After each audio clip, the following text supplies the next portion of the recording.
میرا سوال پھر وہی ہے آپ سے،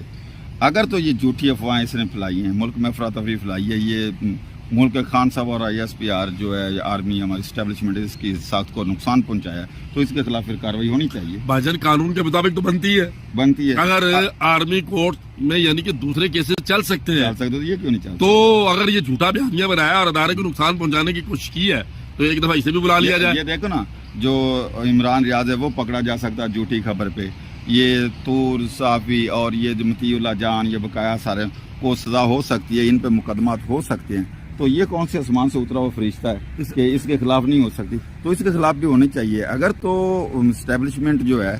یہ ادارے جو ہیں، یہ سیلف ڈیفینس کے خلاف کارروائی کرتے ہیں تو پھر ان کا بیانیہ درست مان لیا جائے گا۔ اگر یہ کارروائی نہیں کرتے، اس کے خلاف کارروائی نہیں ہوتی قانونی کارروائی، تو پھر آپ کیا سمجھیں گے؟ میں یہ سمجھتا ہوں کہ یہ تو انہی کا اختیار ہے۔ دیکھیں آپ 9 مئی کے کیسز میں آپ دیکھ نہیں رہے، جس نے معافی مانگی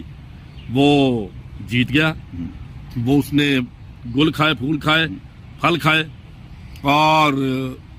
جس نے معافی نہیں مانگی جھوٹی شہادت کی بنیاد پر، جھوٹی گواہیوں کی